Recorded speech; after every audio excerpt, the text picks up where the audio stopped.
Welcome to Newsday on the BBC. I'm Sharonjit Lail in Singapore. The headlines. President Trump meets with military advisors. He says major decisions would be taken within 48 hours on what action to take after the suspected Syrian chemical attack. The FBI raids the offices of President Trump's personal lawyer. Mr. Trump calls it a disgrace and a total witch hunt. I'm Lebo Diseko in London. Also in the programme, in the coming hours, China's President Xi Jinping is expected to address the issue of a potential trade war with the US. And as snowfall increases in Antarctica, we examine what it means for global warming. Live from our studios in Singapore and London. This is BBC World News. It's Newsday.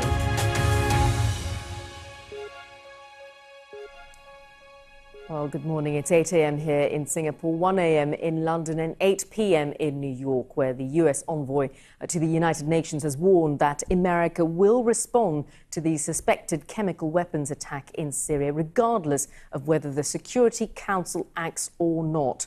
Now, Syria has denied any involvement in the attack, in which dozens of people are reported to have died. Here's our Middle East editor, Jeremy Bowen, a warning, though, that his report contains some images you may find distressing.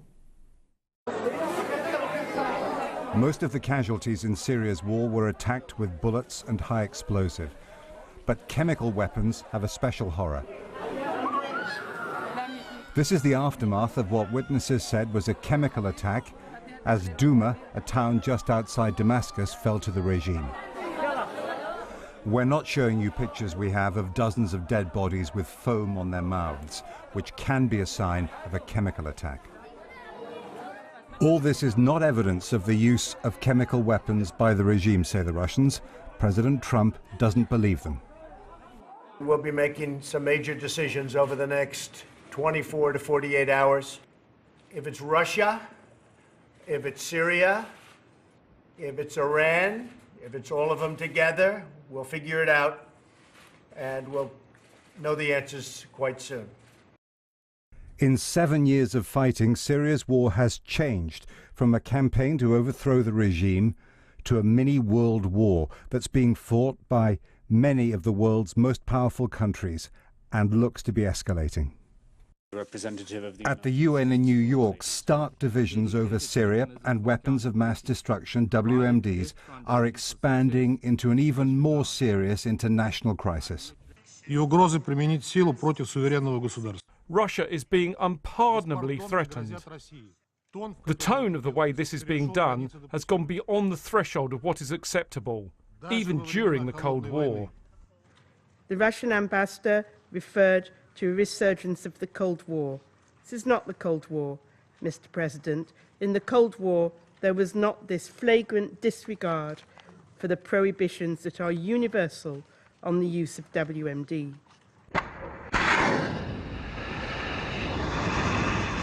A year ago, the Americans retaliated after another chemical attack on Syrian civilians.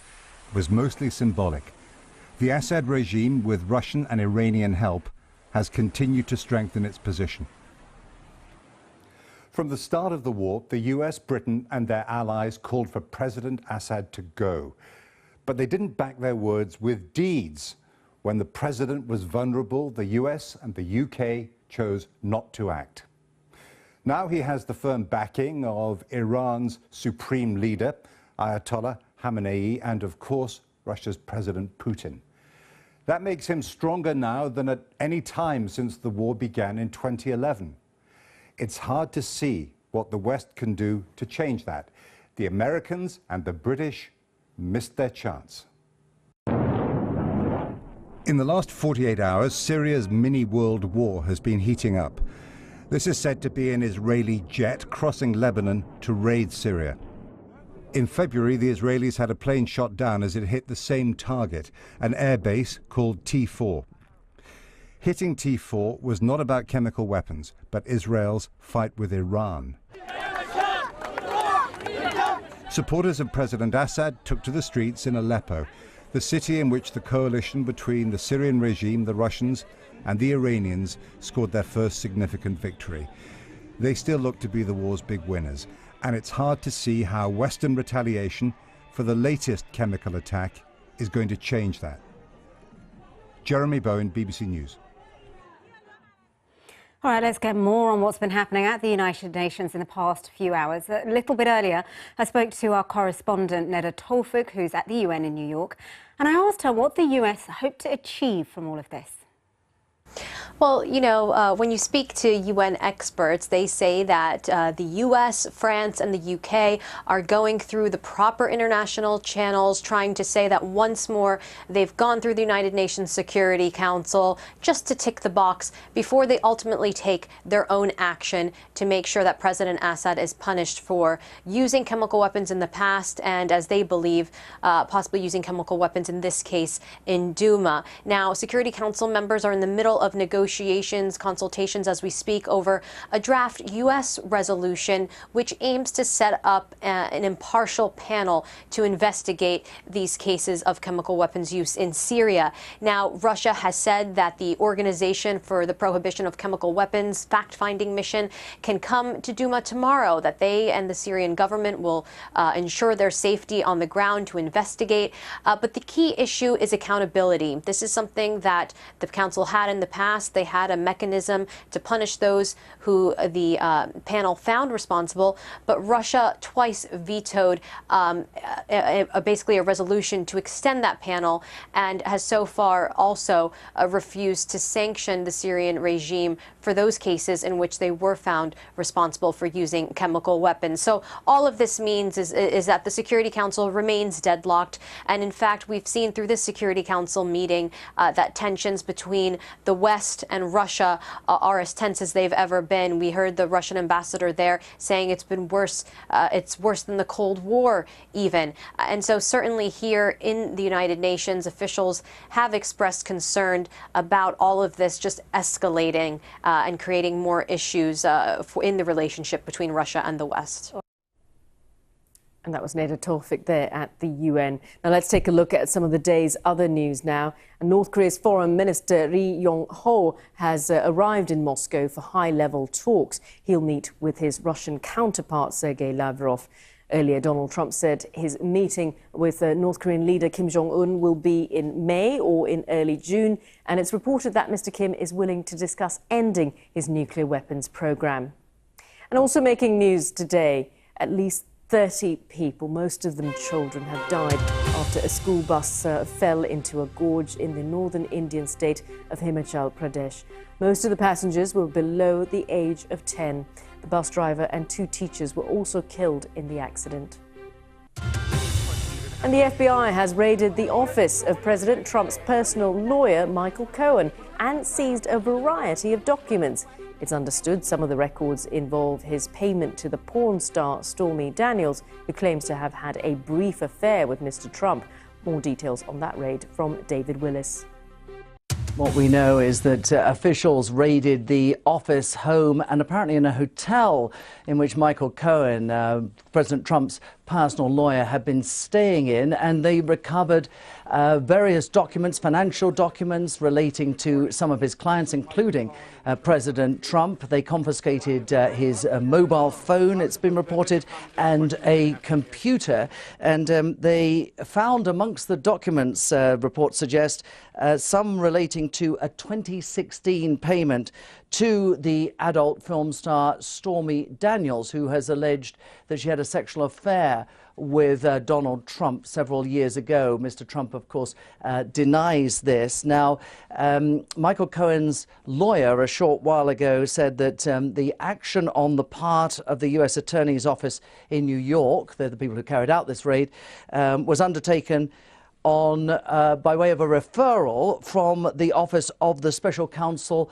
Robert Mueller. The suggestion being that Robert Mueller and his team, who are looking into possible collusion between the Trump campaign and Russia in the run-up to the 2016 election, came across something that they thought constituted potential criminal action, and they forwarded that information to the local officials there. Now, President Trump as you mentioned, has said that this is a disgraceful situation, an attack on our country, as he put it, and asked by a reporter, will he now fire the special prosecutor, Robert Mueller? He said, many have said that I should fire him.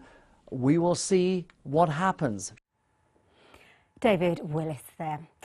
Now, Facebook has started telling its users if they're among the 87 million people whose data was shared with the controversial firm Cambridge Analytica. It is one of the social media site's largest data breaches. Millions of users have been affected here in the UK, in the US, in the Philippines, Indonesia and also in Australia. Here's our media editor, Amal Rajan. In less than a decade and a half, one company has done more than any other to connect the world, and not always in a good way. Each time we scroll, share or like something on Facebook, we leave a digital footprint. And our personal data can be scraped by developers of apps or applications, some of whom pass that information on to companies such as Cambridge Analytica. The British data firm's alleged use of such data has plunged Facebook into the biggest crisis in its history. Some 87 million users' data ended up in the firm's hands, 1 million of them British. This mathematician and entrepreneur gave evidence to MPs at the same time as a whistleblower who worked for Cambridge Analytica. The Cambridge Analytica story shows that their policies and practices are not sufficient to handle our personal data properly. So I wouldn't trust Facebook or Mark Zuckerberg for that matter with our personal data. The personal data is an extension of ourselves. Do we really want to sell it? Just like we would sell an organ maybe. So we have to be very careful there. Today, Facebook pushed out 3 notifications to users. One was sent to all users, showing them how to remove apps they would rather didn't have access to their data. Another was sent to those who had downloaded This Is Your Digital Life. It was this app which an academic used to harvest information that was sent on to Cambridge Analytica. And a third notification was sent to the friends of those who had downloaded this app. Facebook used these messages to restate its effort to confront abuse. Not so long ago, most of us kept our most personal information in something like this, in hard copy. If you lost it, or if someone took it, then maybe one person would have access to that precious information. But now most of us leave such information online, and there, such information can be scraped, shared, or marketed to thousands of people. And once you lose control of it, it's very hard to get back. Facebook has spent much of the past 14 years apologising. As Chief Executive Mark Zuckerberg prepares to testify before US Congress this week, the recent changes to their privacy settings and today's notifications are a recognition that trust in their brand has been seriously damaged. Amal Rajan, BBC News. Now, President Xi Jinping is expected to announce major economic reforms when he gives the keynote speech at the Boao Forum in Asia just very shortly. The annual gathering of government and business leaders is being held in the southern province of Hainan. And President Xi is also likely to address the issue of a potential trade war with the United States. Now, with me now to look at this potential trade war, which has been dominating a lot of the headlines, is David Edelman. He's the former US ambassador to Singapore. Welcome to the program, Ambassador. Now, of course, the trade row is something that we've been focused on the last week or so. Billions of dollars of tariffs involved here. Now, while you were ambassador based here in Singapore, you had some insight into some of the decision makers, you know, who are making a lot of these decisions now in China and the US. What can you tell us about them, and where do you think this is headed? Well, it's a great question, and all the world, I think, is watching to see where this is headed. As far as the dynamic between the two teams, this is happening at the very highest level. So we can expect on both the U.S. side, led by Ambassador Lighthizer, on the China side, led by Liu He. They're taking their cues from the very top, President Trump and President Xi in this case. My hope is that there's an interest on both sides of de-escalating this, taking some of the pressure out. And I think in a matter of an hour or two, we'll hear from President Xi, and that may very well give us a signal as to whether there's a mutual interest in trying to lighten up some of the rhetoric. Indeed, he is expected to speak in the next hour or so. But I guess just going in a little bit more about the insight that you gleaned from having been based here a number of years. You led several trade missions in the region. Tell us what goes on behind closed doors at meetings like this when they are trying to de-escalate the situation, as you say. Well, first, to orient you a little bit, President Obama was executing on his pivot to Asia. So the emphasis really was increasing trade, working to further engage all of the countries in Asia to improve the trans-Pacific trade and investment flows, for that matter. President Trump came into office, I suppose, with a very different sentiment. This America First campaign theme was decidedly protectionist. So what's going on in the rooms now around these issues may feel very different from what I experienced, which was coming out of the global financial crisis, a real interest in a deeper trade and investment engagement.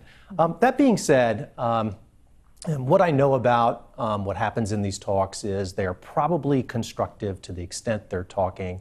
I think there's probably a sense on both sides of the Pacific that ultimately a trade war, the looming trade war, is not in the interest of the global economy. These are two very much interdependent economies. They need each other. And I think decision makers in Beijing and Washington both know that. All right, David Edelman, thank you so much for joining us and coming into the studio and speaking to us about that. Well, you're watching Newsday. Coming up on the program, scientists say it's now snowing much harder in Antarctica than it was 200 years ago, causing a slight slowing down effect in the rise of global sea levels. Also on the program,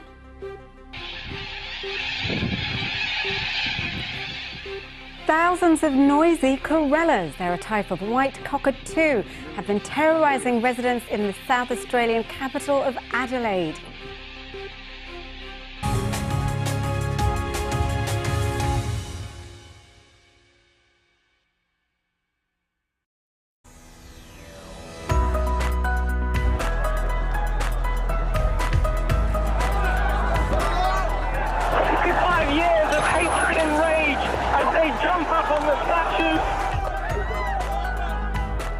This funeral became a massive demonstration of black power, the power to influence.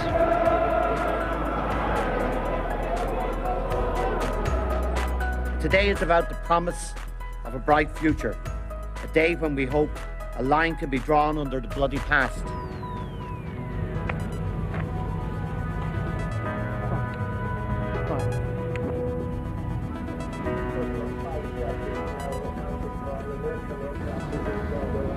I think that Picasso's works were beautiful, they were intelligent, and it's a sad loss to everybody who loves art.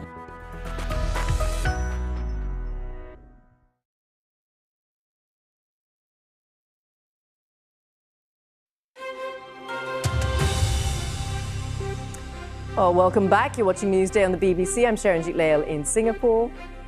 And I'm Lebo Diseko in London. Our top stories. President Trump says a major decision is coming within 48 hours. That's after a suspected chemical attack on a rebel-held town in Syria.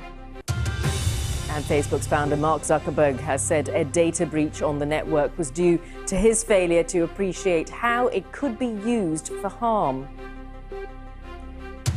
Well, let's take a look at some of the front pages from around the world now. If we take a look at Singapore's Straits Times, it claims the city-state's thirst for sweet drinks is fizzling out. Apparently, sales have slumped with health-conscious consumers, and that's led to soft drinks companies facing, or rather racing, to come up with low-sugar options.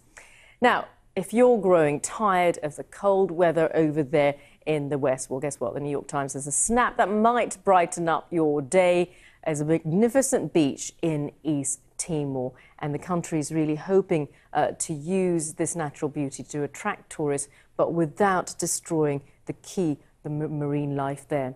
And the South China Morning Post features a local taxi. Oh my, wait till you take a look at this picture, because it found itself in a very precarious position. It ended up hanging over the entrance to a subway in Hong Kong. The driver had to be freed by firefighters, but thankfully he escaped with only minor injuries. Now, in other news, scientists say it's now snowing much harder in Antarctica than it was 200 years ago. Researchers compiled a record of snowfall by analysing ice cores drilled from across the polar continent. Although the additional snowfall has reduced the sea level, correspondents say it's not enough to counteract ice losses at Antarctica's edges. Well, earlier I spoke to Brooke Medley from NASA. So this was, as you said, it's been a lot of work from across many different agencies and many different countries. And the idea was we really wanted to understand how snowfall is changing over the Antarctic ice sheet because of, as you said, it impacts sea level. And so we were able to compile about 75 ice core records from all across Antarctica and put them together in sort of an intelligent way. So we can combine the ice core records, which give us the really long history, the 200-year history, as you already mentioned, but then we can combine it with climate models who give us a perfectly spatial picture of the snowfall changes. Yeah, but it seems like all we ever seem to hear these days in the headlines and the news is global warming, how the ice is melting. So did it surprise you that at the same time you're seeing increases in snowfall? Actually, it's what we would expect. So in a warmer world, as the planet temperature gets warmer, that means the air can actually hold more moisture, and then we would expect then that moisture can travel to Antarctica and be deposited in the form of snow. So we actually anticipated to see this, but this is really the first time that we can say confidently from measurements, from observations, that we're actually starting to see this change. NASA's Brooke Medley there. Now, this could be a scene straight out of a Hitchcock movie. Take a look at this.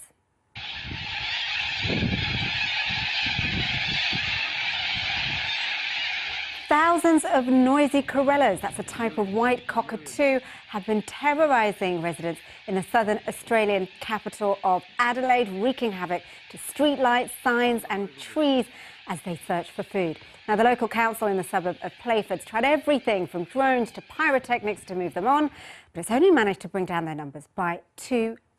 All right, let's get more on this from Glenn Doherty. He's the mayor of Playford. Just tell us what has been happening. Well, good morning. Look, it's been the flight of the birds here in the city of Playford. We've had thousands and thousands of white corellas attacking our community, and there've been lots and lots of damage. So we've seen flocks in their thousands. They land on street lights, they get into public furniture, into playgrounds, attack buildings, air conditioning systems, and it's just been causing havoc over the last 12 months here in the city of Playford. So why has it been so hard to get rid of them?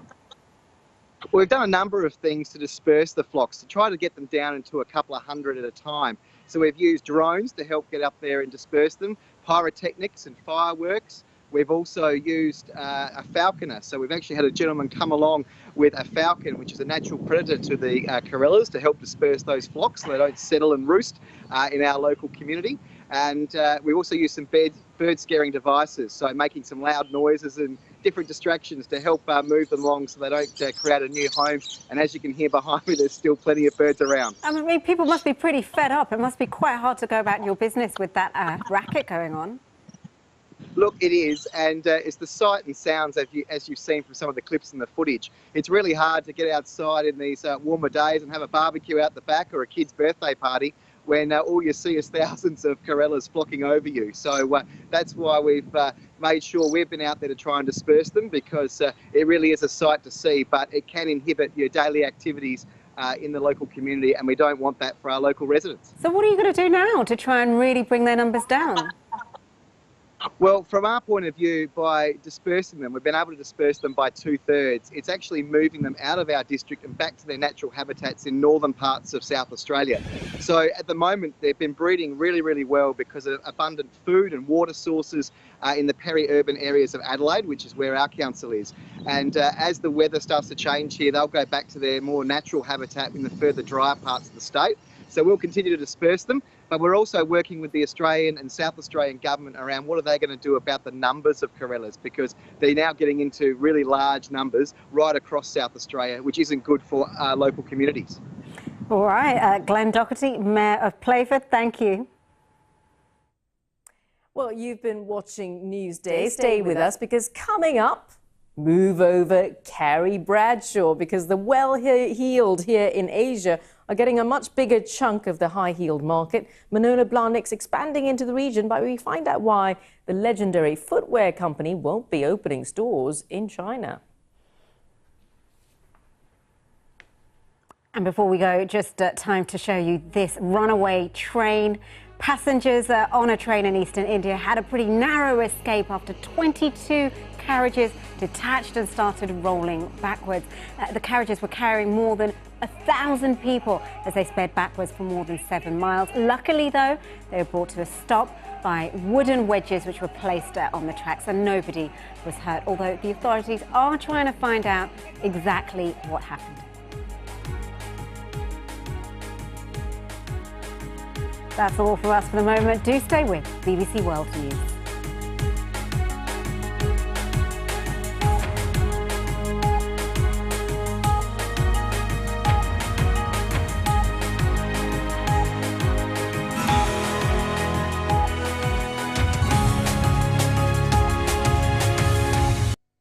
Hello there. We've got quite a difference in the weather, generally speaking, from west to east across Europe at the moment. Western areas very unsettled. You can see large area of cloud dominated by lower pressure, whereas further east across Europe, well, many places have been enjoying some sunshine, and there'll be more of that to come on Tuesday. More wet weather, though, sliding into Iberia. It's been very wet here. Much drier for Scandinavia. There are some colder winds blowing down across the Baltic states, but move further south across Eastern Europe. It's much warmer in the sunshine. The rain eventually clearing away from Cyprus. More sunshine to come in Greece, southern parts of Italy. Wetter further north, but again it's Spain and Portugal getting battered by some wind and rain, some snow over the tops of the mountains, as there could be in the Alps as well. Warmer conditions as you move across Germany and into Poland. Dry but colder conditions across Scandinavia, and that sunshine filtering down into the Baltic states towards Moscow as well. South of that band of cloud, this is where we've got the highest temperatures, but more wet weather sliding its way towards Italy and moving into southern France as well as northern parts of Iberia. So very unsettled over the next few days. Does gradually get a little bit milder in Madrid, and there'll be a bit more sunshine on the way for London and Paris as well as Rome. We've got sunny skies in Moscow, as we do have in Athens. One, of course, at this time of the year, much warmer than the other.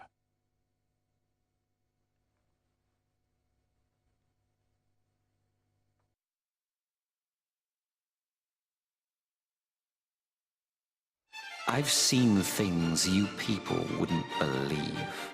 All those moments like tears in rain. I seem to be living in a time when all of the tech from my favourite childhood sci-fi films is coming true. How do they achieve this? Witchcraft? Emojis are here to stay. Whoa, that makes me feel quite dizzy. Paper, scissors. I think that could catch on. Why not tax robots? It's definitely watching. It is very immersive. Underneath the reactor. I'm inside Mario World. We're going to be on a Tinder date.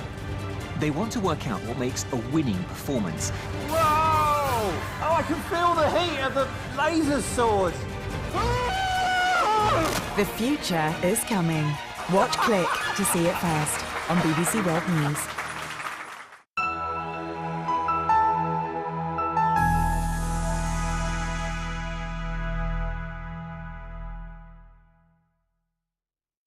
Which stories matter this week? Who's shaping the news around the world? If you're the President of the United States, then your words move markets. The whole world is confused right now with what he's going to do. Find out on Newsnight. Are you saying there is literally only one way of leaving the European Union? There are no choices whatsoever. Documentary, analysis and interviews. Is it possible that your commandos don't always know how many civilians are in the houses around about? On BBC World News. Can I get a high five? The Commonwealth Games. Is it still relevant or is it old-fashioned? You can decide for